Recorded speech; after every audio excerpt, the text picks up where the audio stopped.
BitShares is a world-class blockchain like Bitcoin with a digital currency platform boasting enterprise-level scalability and throughput with separations of power and self-governance baked in. Need the power of a blockchain with the stability of a dollar? We invented it and tested it for 3 years. Want to make a loyalty token, coupon, or shares in your business? We have you covered. Wish to add world-class development? This tech can fund your work. Whether for an everyday entrepreneur or computer-savvy code guru, BitShares provides tools to empower a world of unapologetic innovators to wield and share value with a level of freedom once thought impossible. Meet a community of such innovators every Friday at 2 p.m. UTC, led by Chris Herring and Fuzzy, to play a role in the evolution and advancement of this state-of-the-art project. Welcome to the BitShares revolution. You just leveled up.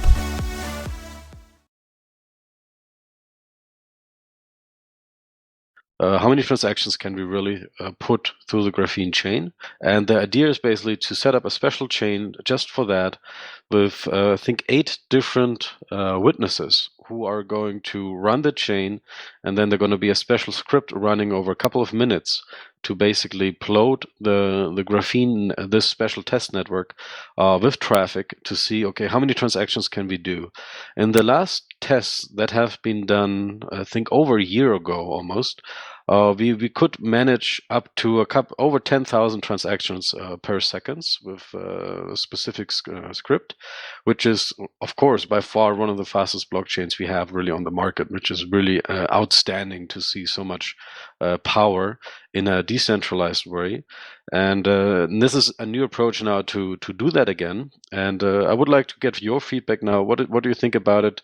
And how can we support these 8 witnesses to do that? Yeah, basically what it is, it's an open test. I think it will be coordinated in the BitShares forum, bitsharestalk.com or .org, and everybody can participate in the test. There will be a specific time and place, and there's also going to be a specific way how to run the test so that everybody can that we get the best results and everybody can join. And I see a lot of people already they're already giving away their servers to do that. I know that we are also providing part of our dedicated servers that we have for BlockPay. We're going to use the German and the French server within the test. And I think it's also going to be very good to take that result, the figures that we have at the end, to share that within the blockchain communities to really say, okay, this is what we can do today, and we can already do that actually since more than a year. To the Steam blockchain, and so the Steam can do similar results. And this is a very interesting part where other chains can learn from how to scale and how to really build tools or businesses on top of a very fast chain. Fuzzy, are you back with your microphone, or is it broken? I think he's gone. Okay. Yeah, G-Chicken also is writing that he's also bringing up his note. That is very good. Thank you very much for your support here. I think we have 8 witnesses now, so that is a good amount. Another thing that came up in the last couple of weeks, and I mean, we also have this very good weekly BitShares report that I think is really outstanding. You find it on Steemit. I'm also putting that on Twitter, so if you really want to get up to date what is happening in the BitShares system, these are very good ways how to learn more about it. We were talking about a wish list. A data security node was asking around in the Telegram channel, what can we build? What would be the best thing for BitShares to move forward? And we had tons of feedback here over prediction markets, over side chains, over better user interface, different wallets. I think we also had new websites, we have tutorials, and so on. So I think there's a lot of stuff that people really would like to have, but we have a problem that nobody really is building it right now. I think we are stuck in a certain way with BitShares, that everybody is required to get paid for the work, and that's a big problem. Because in the old days, if you really think back about new platforms, you had a lot of people who are contributing, who are providing tutorials and text and marketing support and all that, basically for free, because they believed in the platform, they believed in the growth and the potential it has. But we are pretty much stuck because everybody now just thinks about how can I get paid, and we experience that the worker proposals are kindly working, not exactly, but we have a lot of issues with that, and there's still problems with trust. And the big thing is, okay, how can we solve these kind of problems, and how can we basically as a community say, okay, you know what, even if I just have 2 hours per week, maybe one afternoon, I still start to work on a project. I'm still going to support the community, because if you don't do it now, you will never do it, and it will never happen. This is, I think, just a lesson that we all learned. Because I was talking, for example, with the core dev of the Dash community, and they explained exactly the same phenomenon, the same experience, that in the Dash community, if there's a lot of people who want to have stuff, they want to have a new website, a new mobile wallet, they want to have new marketing, new videos, whatever it is. But if there's nobody really who's paying for that, nothing will happen. And the Dash community, they're really pushing hard to engage people to finish stuff, to start a project, finish it, and to share it with the community. And I think that is pretty nice to see that they are very active in this one. And I think we could see in the last 5 to 6 months a real increase in Dash, not only in the price but also in the public relation and the appearance. They are more vocal, they're up to date, they're out there, and they are still one of the best alternative coins to Bitcoin. If you think about all the others that are on the market, Dash is doing a really interesting job. And I wonder, what is your feedback, your ideas? How can we build something similar? How can we improve our current community to say, okay, even if I don't get paid, I'm still willing to contribute. I'm still writing, for example, a little post. I'm still interested to be active on Twitter. There's also a big thing, for example, even after I think 3 years of BitShares, there is no Wikipedia article. There was a team with BitShares 1.0. Also, Ken was in there, who was writing the BitShares Wikipedia article. But then with the release of BitShares 2.0, that article was worthless. It was not used anymore, and the technology totally changed. But since there's no lead dev team anymore who could really change the code, I think it would be time to really get out a nice Wikipedia article about graphene, and to really just share the technology, the awesome stuff we have here. Because I think still for many, Wikipedia is a very important source to just think about, okay, what is that? Why is graphene so fast? How does it work? What are the 3 different components that we have? What is a worker, and so on? We have the documentation, which is not complete yet. It's very good, but it's not complete. And this could be a very nice project where people could really volunteer and add their input. What is your idea and feedback about that? Have anything to say before I speak up? I personally will say that I think one of the main reasons why BitShares has most people paying attention to posting on Steam as opposed to BitShares Talk and things like that is really because of the fluidity of the payment. You know, somebody can vote for the stake they've put into the system with the stake they've put into the system on something, instead of having to wait for the entire majority to vote on something. So rather than necessarily being able to give, $1,000 to somebody, you can still give them, maybe 50 cents if you spend a lot of time on the platform and working, and you can get other people to do the same. And it has a kind of to the n squared effect, right? As more people join the pool, it becomes more powerful. So it really seems like the incentive structure in that sense really makes it easier, because I know one of the reasons why I haven't run a witness is because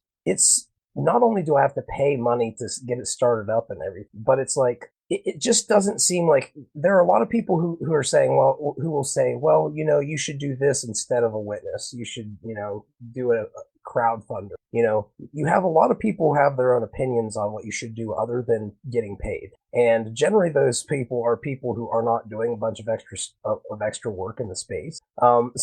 So of course, this is why we ran into the problem of people like Dan Larimer himself not even being able to have a witness. And I think that right there is one of the biggest things that one of the biggest hurdles we have to overcome is making it so people can get paid for their work and maybe get paid for multiple block graphene-based chains for building something that is core and important to all of them.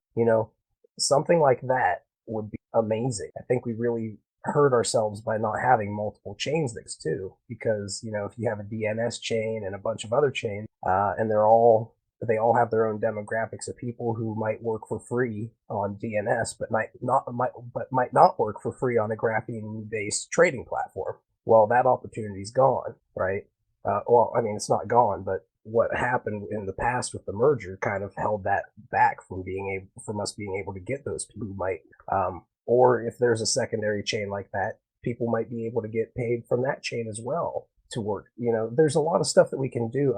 I guess what I'm getting to is I like the way that Steam does it, reason being because one of the things that's concerning whenever you try to go and vote on BitShares is that you really do have to you have to have a lot of backing, and it's so distributed and it's held on centralized trading platforms where you can't even vote with your BTS if you hold them there, that we're running into those types of problems. And I'm personally I've been kind of curious, what if we did implement something where if you lock away your BTS, you get the voting? That way it's people who are holding the tokens, forcing themselves to hold on to the tokens, and literally by locking themselves in, they're attaching the risk and the repercussions to them, because they can't sell right away.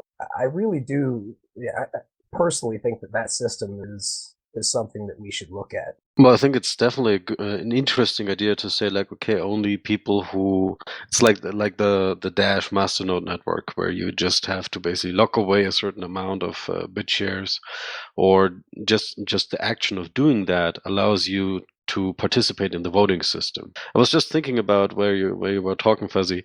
If you have companies like ours, BitShares Munich, we have a lot of BitShares lying around, but this is for us working capital, so we cannot really use that and lock it away somewhere to vote.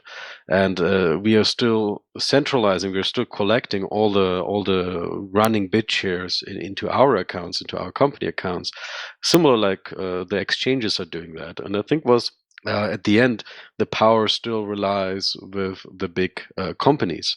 So all the big companies that are building on the blockchain are now having control over the network. And if you just have a couple of thousand BitShares, then effectively you don't really have any influence. It's very small, and you need to really run a lot of marketing to move people to do something. If you are required to lock it away, maybe then it could be different, because then it would mean for a company they cannot really lock it away because they need the money to work. Yeah. But for the regular people, that's just a saving. That's a very good point. So that they are not really affected in that way. Actually, smaller people have more power, but it will not really work for exchanges, because for exchanges it's all in cold storage. So it's a little bit different here. Yeah. Speaking about that, you were asking about things that BitShares could do, and I think another one that BitShares could do would have something where if I put in X amount of Bitcoin, it's held somehow on the blockchain or off blockchain, or some solution where you can actually have IOUs backed by the real token, by the real thing, and just so people can see it, that way. Because what I think is another problem is that a lot of people are kind of afraid to see IOU.BTC, ABC.BTC, and all these things, right? For those of us who are in the know, we understand that all exchanges essentially are giving you an IOU. They're just not, since they own the site, they don't have to compete in the namespace of BTC on their site. So they just, put BTC there and it's there. And they don't necessarily show you that they have as many BTC as you might want them to have or anything like that. But that might be something else that's holding BitShares back. But those are the two biggest things that I can see. The voting one, though, is one of the bigger ones, man. Yeah, I think also the problem is with the voting system is you need to have a trusted party who's updating the code and who also has a value of it.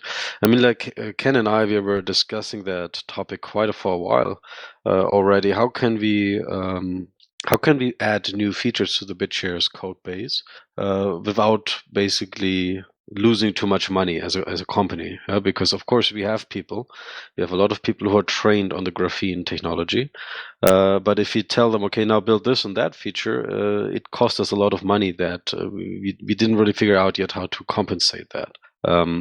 And this is an ongoing discussion. How can we make that possible? Worker proposal would be one thing, but then it has to be really a long worker proposal, and it's not really secure. So I'm really open to the community to say, like, okay, how can we fund these kind of efforts in the future to update the blockchain and the code to have like all these new cool features that we have in our wish list, and how can we do that?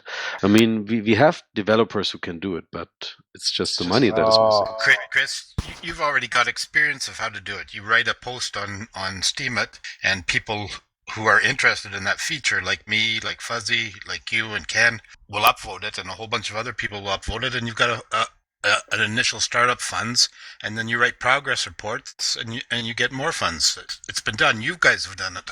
This is true. I mean, you guys have done that. Now, one question that I would have for this, and once upon a time, you can obviously, I would like to hear your thoughts on it too, because one of the things that I've been thinking, many of us who are here, we talked about pre-merger, right? Like the days when we had multiple chains that were expected to be made graphene using graphene for different use cases, right? Like the DNS, music, video games, and things like that, right? And it's looking like we're starting to go in that direction a little bit more since peer plays and Steam are coming out. But if you guys notice, each one of these chains almost is like a tool in and of itself. And I find myself thinking, like, the market itself, if you guys have noticed, when you come out with a chain like BitShares that can do so many things, and, like, for instance, the wallet, when people look at the wallet these days and they're like, oh my God, this is not a cryptocurrency wallet. This is an exchange in a wallet, right? Like, a lot of people, that blows their minds, but it kind of scares them too. And the thing that I'm thinking is the market almost, like, I'll see certain coins that just have one use case, and it seems to somehow be as valued as a coin that can do multiple things. And it seems like, for me, the market's just telling us, create many different chains, test them all, and then incorporate what you like from a new chain, do an ICO on a new chain, share drop, take some of the funds from that to build on different things. And then if it works out and the community in BitShares likes it, then then you have a historical precedent where you can say, hey, BitShares is the first mover. They're in a great position for that, right? They can say, oh, this chain worked. It worked. This worked with this chain. This worked with this chain. Okay, we can add it now. Let them take the risk. But they're, the ICO thing out there, like the way that ICOs seem to work, if you create one chain that does one thing well, people are happy and you get the funding to keep building. So I personally think that that's where BitShares can take over, and especially if you share drop, you automatically get added to the BitShares exchange, and we incentivize things like that. I think we win. Yeah, but for many companies, it's still a problem with the share drop.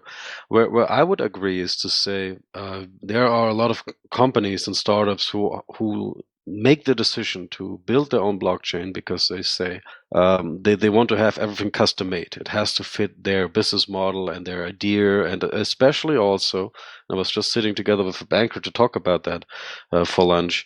The big problem for a lot of startups is the intellectual property rights, the IP rights. And if you are talking with venture capitalists, with angel investors, and any other kind of investor, they always want to know, okay, where is the IP? Who holds the intellectual property? Can we license that? How can we make money with that? And if you are building on top of a blockchain, that's a little bit difficult because then you don't really have the IP. You just have the IP maybe for your own product, but it's not for the real valuable kicker that is the rocket fuel to the moon. That is a blockchain, and you don't have it. So I think that's for many people very clear to decide, okay, I will do my own chain. However, what does it mean? That mean I just have a very specific use case, a very specific program, Bingo. but for the consumer, he wants to have an accurate product. He wants a product that does all of them in a certain environment that he likes. So you will need a platform that can exchange the different information from all the different blockchains or platforms in one product. I see that more and more coming with Echo. The more I talk with different partners and ideas, and people approach us to say like, oh, we want to be part of Echo. We want to be there. And I see actually Echo growing into a platform where people can build third-party applications on top of it. We see similar stuff with Mycelium, for example. So Mycelium is also moving in that direction to be a platform where other people can build on top. Steam is the same thing. So at the end, I think what really is going to be the most valuable thing is the platform that creates the interconnectability between the different blockchains and displays it that people can use it. That's a good point. You're talking kind of like are you talking about a blockchain that kind of almost like Factom does? No, I'm thinking more about, you have these blockchain silos. You have all these different platforms like Augur, and then you have Steam and all the other different products that are all running on their own chain. But the consumer at the end, he wants to use all of them, but not in 5 different apps. You want to have one app, or you want to have a chatbot, something similar. We see that basically also now in the regular startup scene, that the consumer wants to have it basically all very much in one app, and not in 5 different ones. And the platforms or the teams that can build the bridges, like Shapeshift is a perfect example for that. That is bridging the different communities and make them able to communicate. That is the most valuable thing. And I think BitShares here has a very interesting position because we are making it very easy to trade tokens of different exchanges, of different platforms, and to exchange that, not only for like a Shapeshift style, but also in terms of a stock, in terms of ICO investments, and so on. There's actually a new startup who's doing ICO. They're building an ICO exchange or something. Yeah, they're located now in Singapore. They raised a couple of millions, and they're building now the first, they claim, exchange where you can buy or invest into startups. Well, we have that with Open Ledger and with BitShares. We have that already for a year, and we are growing dramatically. I mean, like if you look at Ronnie's effort and how many projects he's bringing onto the chain and where people can invest, it's pretty outstanding. And I see more and more of this coming to us.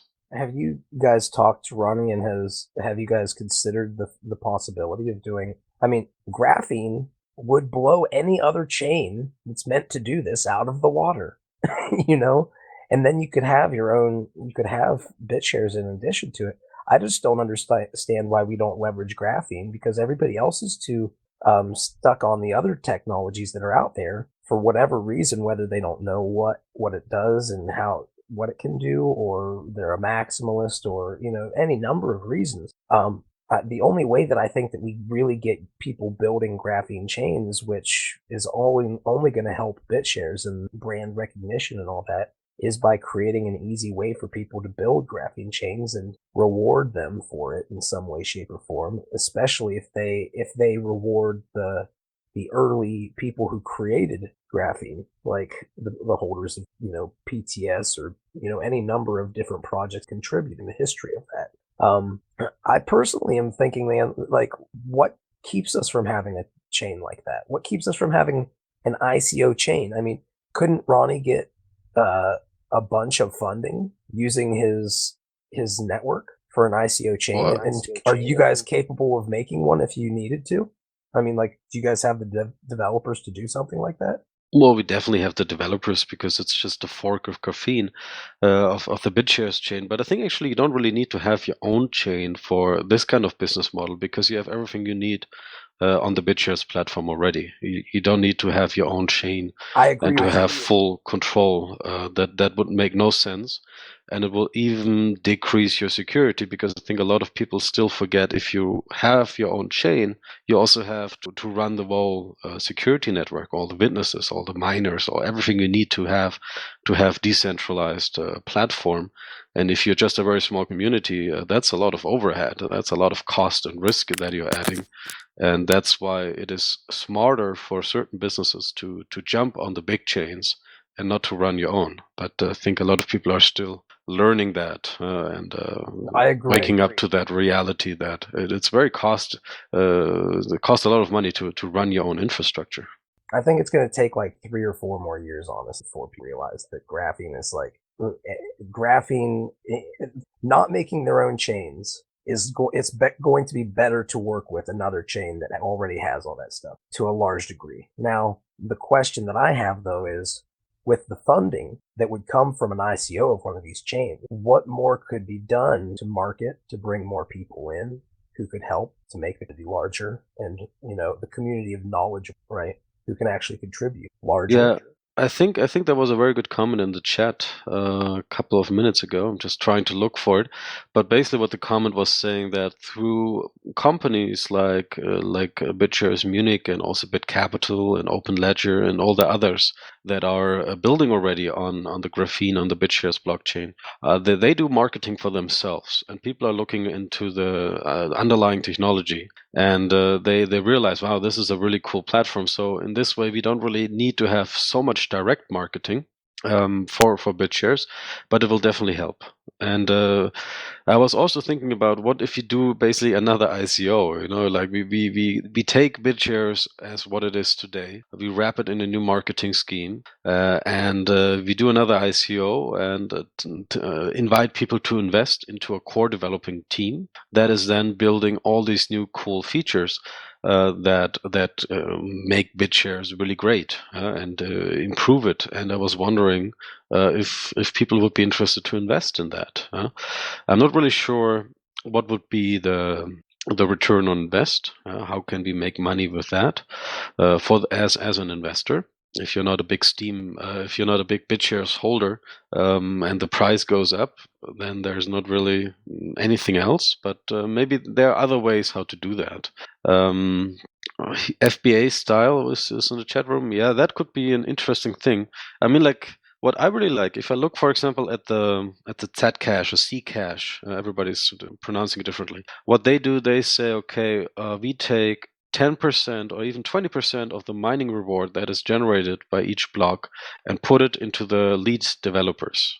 We could maybe think about something similar, where we say all these new features could be built in an FBA style, so it's a feedback asset similar to the Stealth token, and the investors get the money, a part of the fees paid out as a kickback, as a dividend. And in this way, we could build the prediction markets, we could build the side chains, we could build all the other stuff that we want to have for BitShares, and could improve it like that. What are your ideas about that? So I'm just going to read, because I think a lot of people have no microphones. We have here from Des Best. He's saying, seems feasible as fees are near inexistent for the moment. Yeah, fees are pretty low, and that is what we voted for. Although, for example, for the stealth transactions, the fees are pretty high, and there's a good reason for it. We can go into another discussion. So right now, if you want to do a stealth transaction with the new feature that we are developing, it's 38 cents for one transfer. So one transfer for one person to another person in complete stealth and complete privacy costs you 38 cents. It's a one-time fee, flat. Some people could say it's high. If you say just a little, if you just send a little bit, then it can be very expensive. But if you send a lot of money, it can be cheap. And part of that money is actually shared to the stealth token holders. So we could probably build similar features. I think one of the features that was discussed also in the past was, for example, returning payments. So if you want to pay your rent with BitShares, this is a feature that is announced but not live, it's not available. And that is something where we could basically create a feedback asset or collective feedback asset that is collecting all that, and then we can finance and build it. Let's see what other kind of feedback we have here. G-Chicken is writing, it's a great investment for someone if the feature hits mainstream and is used a lot. So this is a feedback. We also have another opinion here that the FBA creates chicken egg problems of fees to use new features. That's also a problem. So I think we can see that it is still the big question, how can we fund new development? I want to just come back to the topic from before, because once upon a time mentioned that.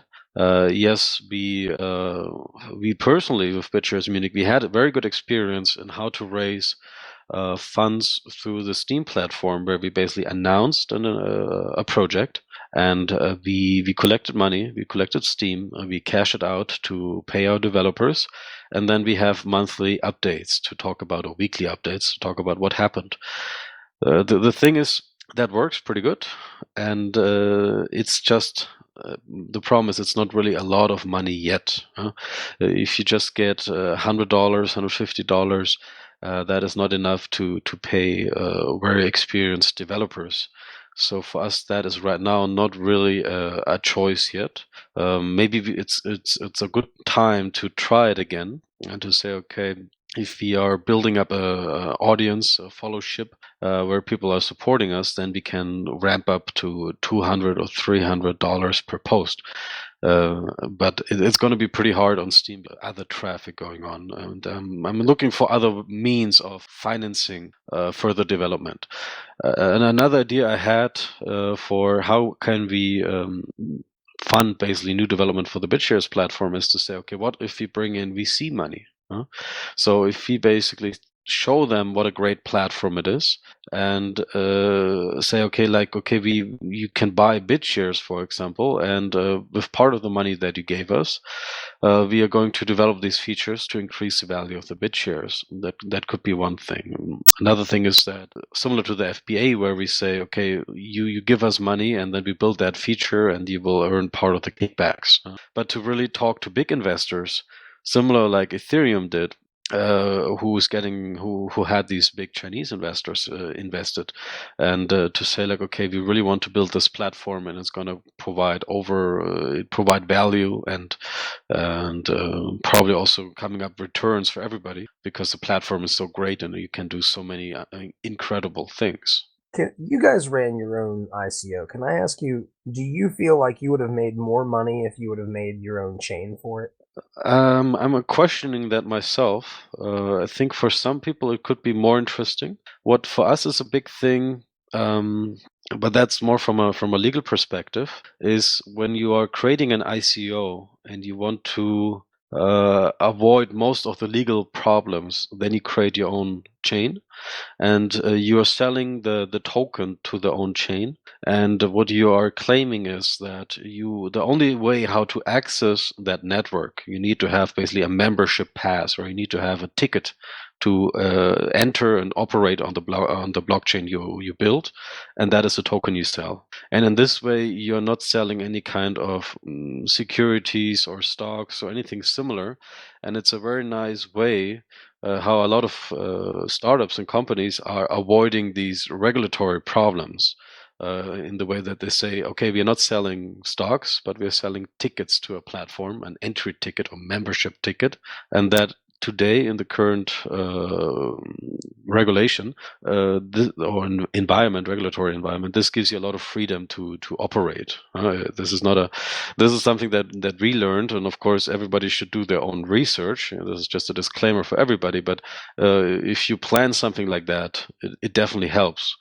For us, we decided to go through the regulatory hassle. We have to talk with a lot of lawyers to really make that possible. But for us, it was a strategic decision to not have our own chain, because it would not make sense for our product. If I look at the PeerPlace chain, at the beginning I was also a little bit worried that they'd build their own chain, but the more I thought about it, the more I understand their reasoning, and from their perspective it totally makes sense. So if you have a big project that has very unique characteristics, it makes sense to have your own chain with your own tokens.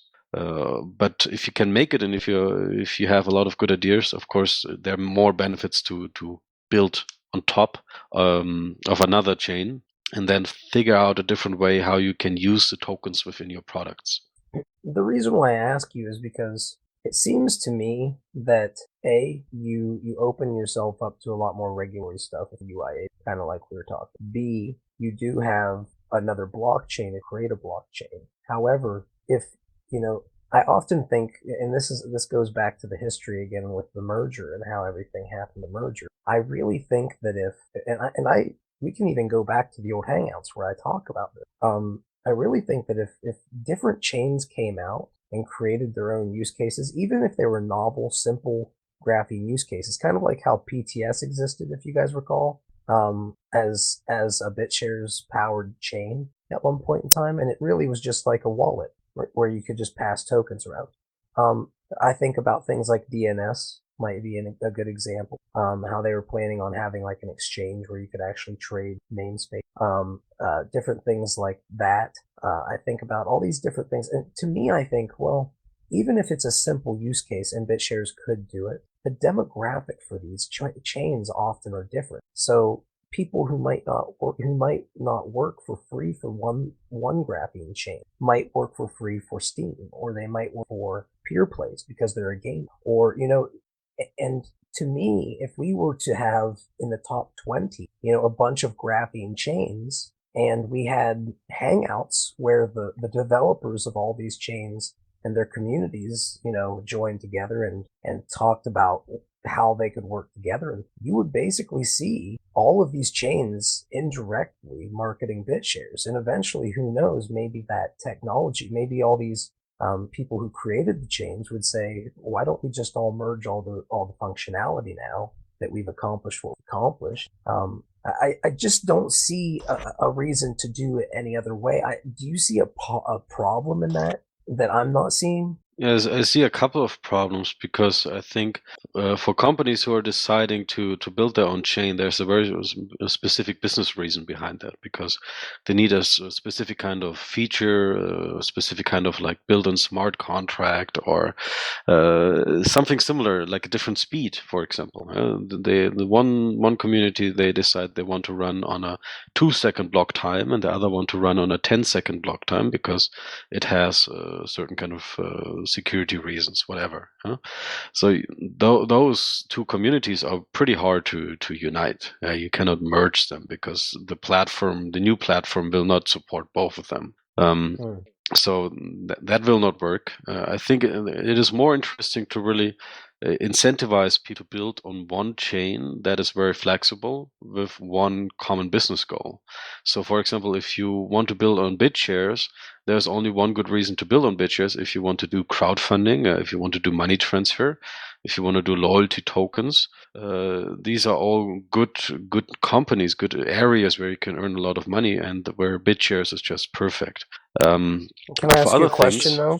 Sure. And I want to be honest here, because we have to be honest. ICOO, Ronnie has a big network of, he can get stuff in Forbes. And I see things like ICO Nomi that are not anywhere near what Graphene-based chain could do. Why not put that kind of money in Ronnie's hand? I just don't see how that's going to be negative. Especially if the community signed on to help him in return for, a share drop or something that gave back. I just don't see how this stuff. I see what you're talking about is in terms of like a business not wanting to necessarily build one, but I'm not talking about the business use cases. I understand where you're talking about BitShares being the place for business and stuff, transactions and things like that. And I think BlockPay kind of has that. You guys are one of the few players in the market that's really, really respected, right? So I think that's almost, to me, as long as you guys keep on that path, we don't have to worry about that.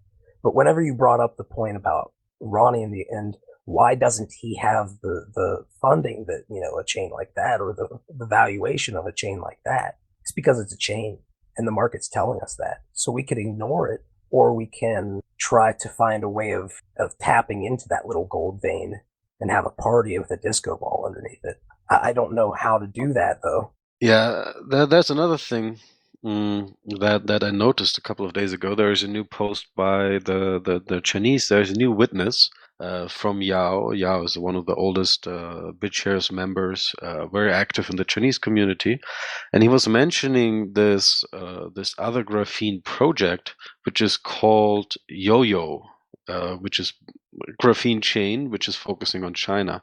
I was wondering if anybody knows more about that. That would be quite interesting because I never really heard about that project. And if it's a graphene chain, I was wondering, what is it about? That's a good. Does anybody here speak Mandarin and stuff like that?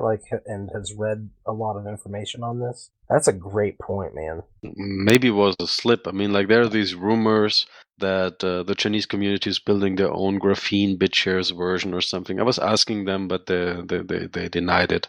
So I don't really know what's up. But I see if you look at the Chinese community, it's giant. There are millions of people actually who are really, really interested in that. And there's a lot of traffic. I think one of the biggest QQ groups, the biggest chat groups for BitShares, they have like 50,000 people in there. So it's massive. The problem is only that we have this huge language barrier, so we cannot really communicate and get excited about the platform together. Huh?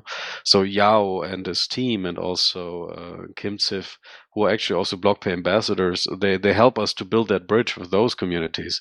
But it would be very interesting to see how they are approaching, and what is Yo-Yo? What kind of project is that? Do you want to, maybe some of us can reach out to them on BitShares Talk and see if they'll come on to talk about it? For sure. For them, it's just a time problem. It's very late. I know that that Yao is very busy right now. He has a very interesting job, and he has not always so much time. But I can ask him if he has time to join us and to tell us a little bit more about it. That'd be awesome. I hate to press on that. It's just I find myself wondering about I think, was it you who brought up eDinar when it first was announced that it was going to be done? I think, yeah. I think I mentioned it because I was running over it somewhere, and right now it is a crazy platform because it's a Steam. No, it's a BitShares fork. It's a copy with all the wallets, with the mobile wallets, one-to-one. Just they switched the names, but it's gaining a lot of traction, and they just have a very good marketing, and it shows you what you can do. They also have a lot of trading volume. Just yesterday, I was looking at the coin market cap at the exchanges. They have like $400,000 trading volume per day. It is insane. It's really good. So when we have, and that's kind of what gets me thinking about this, is they're using graphene. Nowhere did I read in their announcement that they were using BitShares based technology. That is important to That is important to mention, as T-Bone is writing. It is a multi-level marketing scheme. So, of course, they are good at marketing because they are selling very high returns, and it can be, or it's very likely, a scam. Everybody has to decide that for themselves, but it looks very much like one, and that's why they have a lot of volume. But I think what it does, it really showcases graphene technology, that there's a lot of things possible to do, and that is just simply amazing. It's called eDinar. I have an issue, though, with these unknown graphene chains that are popping up that apparently none of us heard of until they come about.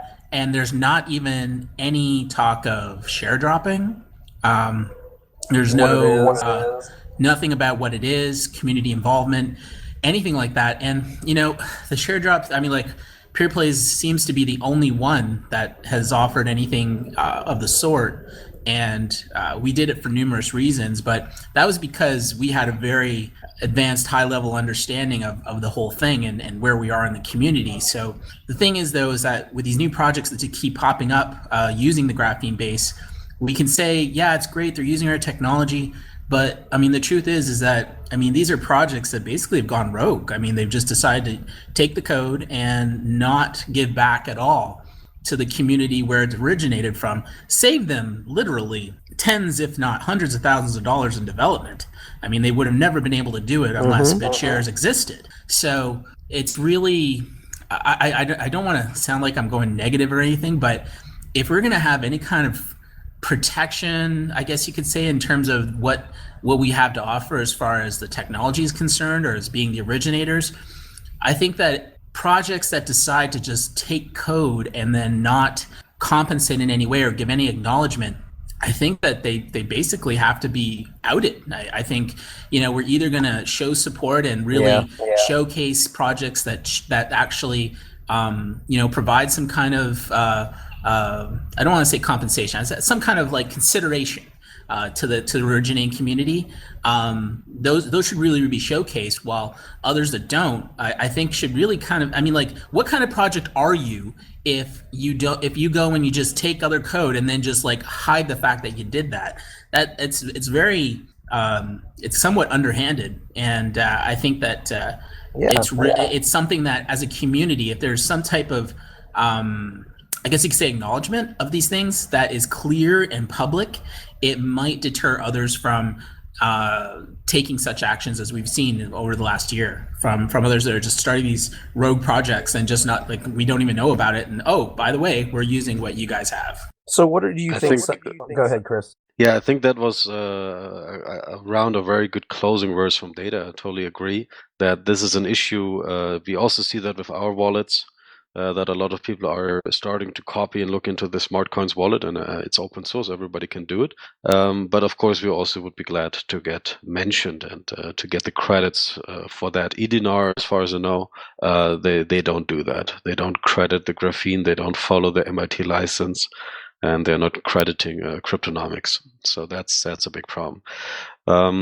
However, I think this was the first hour is almost up, so I think it was a very interesting discussion. We had a good start talking about more BitShares centric, and I want to thank everybody for joining us today.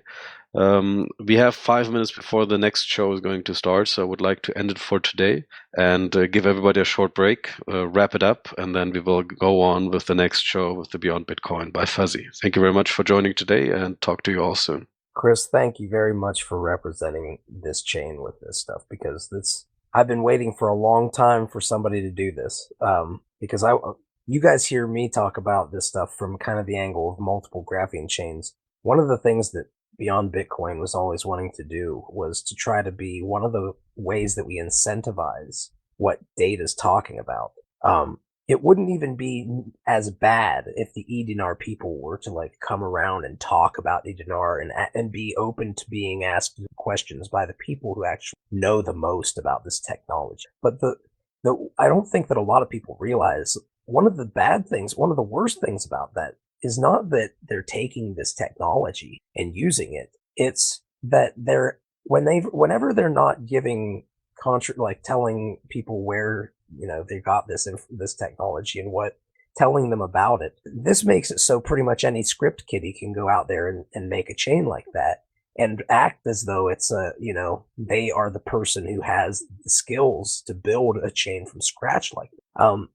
So it's almost, it feels to me like, I don't know who these people are. Maybe they are extremely competent, but they could very well not be, and could be relying on, witnesses and a nice front end designer, and maybe it's completely legit project. But why not come around and talk about it? Why not, why kind of hide away? Why not participate in a community and become part of the community as opposed to completely opposing it just for profit? I was wondering similar things. I always have that eye-opening moment.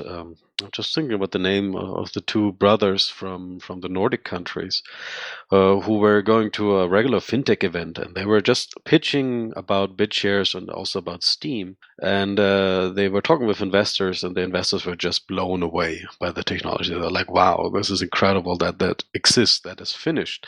And I could imagine that a lot of investors were coming up to them and asking them, okay, how can we participate? How can we invest? How can we get started? And they just have to say, like, sorry, but the thing is already done. It's public. It's open source. But I think people, when they first hear about the features, they're just blown away.